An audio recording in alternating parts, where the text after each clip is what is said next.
हरे कृष्णा। आप सभी का स्वागत है channel let's know Lord Krishna में। सबसे पहले आप सबको नए साल की शुभकामनाएं। Happy Krishna conscious year to all. तो अब सबसे पहले जान लेते हैं कि आज की इस वीडियो में हम श्री कृष्ण से जुड़ी कौन सी कथा सुनने वाले हैं। तो बात होने जा रही है वृंदावन के मशहूर मंदिर श्री राधा रमण में विराजे हमारे प्यारे राधा रमण जी की, जो दिखने में प्योर ब्लैक कलर के हैं। ये काला रंग बिल्कुल शालिग्राम शिला से मिलता जुलता है। वैसे मिलता जुलता ही नहीं बल्कि साक्षात शालिग्राम से ही प्रकट हुआ है। लेकिन ऐसी क्या वजह थी कि राधा रमण जी को इस प्रकार का रूप लेना पड़ा? तो उसके पीछे की कथा काफी रोचक है। वैसे ऐसा कहा जाता है कि जो लोग शालिग्राम को अपने घर लाते हैं उन्हें उनकी पूजा पाठ शुद्धता आदि का विशेष ध्यान रखना चाहिए। शालिग्राम की एक अच्छी बात यह है कि इसमें प्राण प्रतिष्ठा करने की जरूरत नहीं होती, क्योंकि इसमें साक्षात भगवान विष्णु विराजमान होते हैं। यानी कोई सीधे शालिग्राम को लाकर उनकी पूजा करना आरंभ कर सकता है। ये अलग अलग प्रकार के होते हैं। ऐसा कहा गया है कि अपने रंग, रूप, आकार और कुछ अन्य विशेषताओं के आधार पर लगभग 33 प्रकार के शालिग्राम होते हैं। इसमें से 24 प्रकार के शालिग्राम तो भगवान विष्णु के 24 अवतारों से संबंधित माने गए हैं। जहां एक तरफ शालिग्राम की पूजा करना बड़ा लाभकारी और शुभ होता है, वहीं दूसरी तरफ इसको लेकर कुछ सावधानी भी बरतनी जरूरी होती है। आप किसी अच्छे जानकार से असली नकली शालिग्राम के बारे में पूछ सकते हैं, क्योंकि हर काले रंग की शिला शालिग्राम नहीं होती। ये तो बात हुई शालिग्राम की। लेकिन वीडियो के अंत में आपको श्री राधा रमण मंदिर से जुड़ी एक हैरान कर देने वाली बात भी पता चलेगी। तो अब कथा की ओर बढ़ते हैं और जानते हैं कि राधा रमण जी का रूप कैसे प्रकट हुआ। तो कथा कुछ इस प्रकार से है।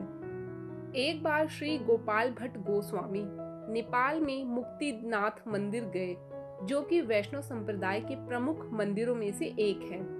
नेपाल और भगवान विष्णु की बात आते ही गंडकी नदी का नाम खुद पर खुद याद आ जाता है। तो इस पवित्र नदी में स्नान करने के बाद गोपाल भट्ट गोस्वामी जी ने जब अपने लोटे में नदी का जल भरा तो उसमें कुछ शालिग्राम खुद आ गए।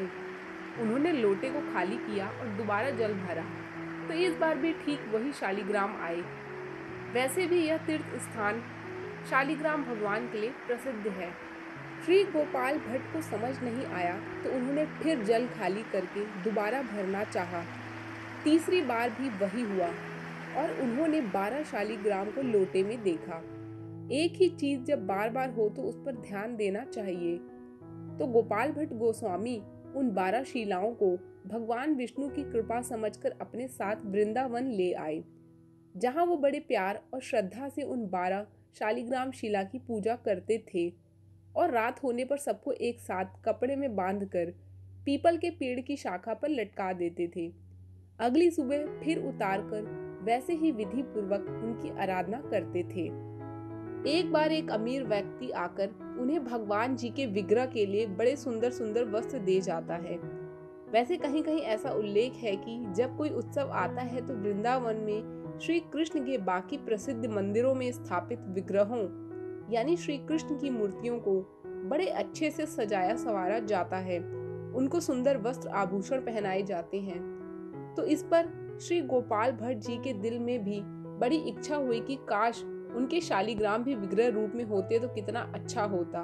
भगवान को फिर सजाने संवारने का मौका उन्हें भी मिल जाता। अब भक्त सच्चे दिल से उनके प्रति कोई इच्छा करे, वो पूरी ना हो ऐसा हो ही नहीं सकता। तो उस रात श्री गोपाल भट्ट हमेशा के जैसे भगवान शालिग्राम को वैसे ही बड़े प्यार से एक साथ एक कपड़े में बांधकर पेड़ से लटका देते हैं और सोने चले जाते हैं।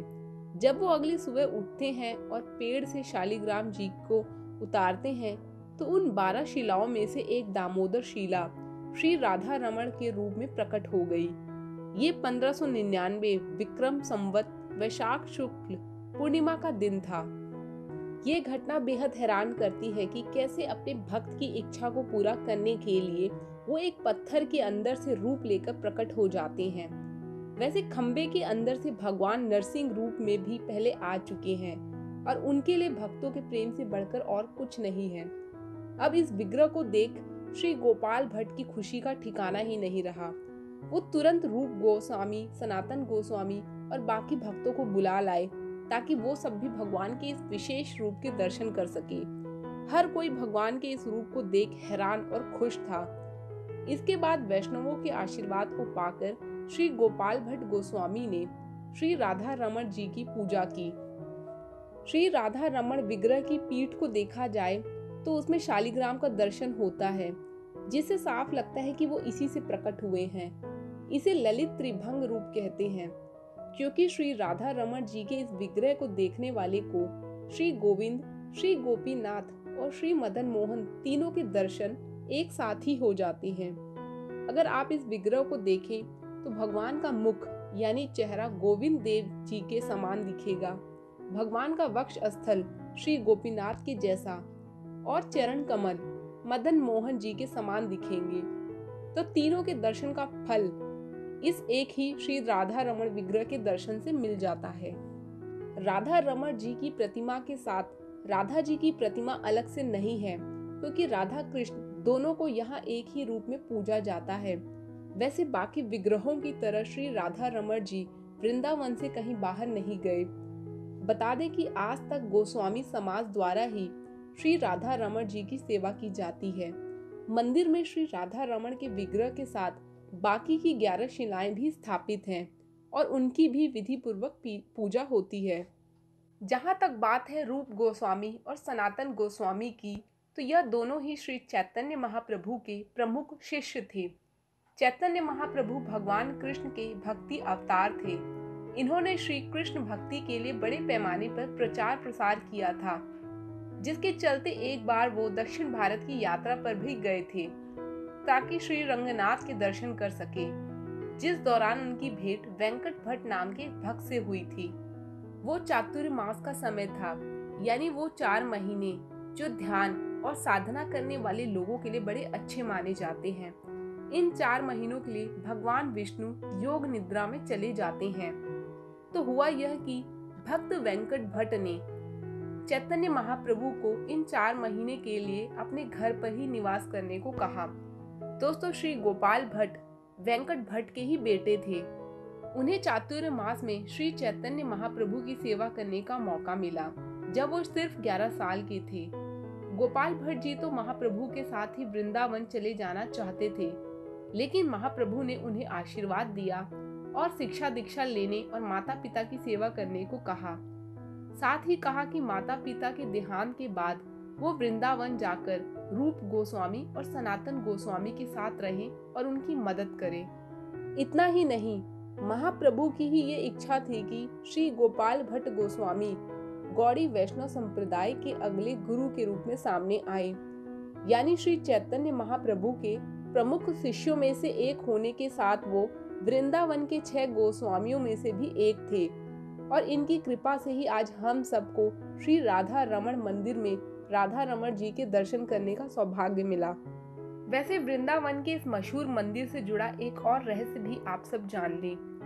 वो रहस्य है कि श्री राधा रमण मंदिर की रसोई में एक भट्टी है जो हमेशा जलती रहती है।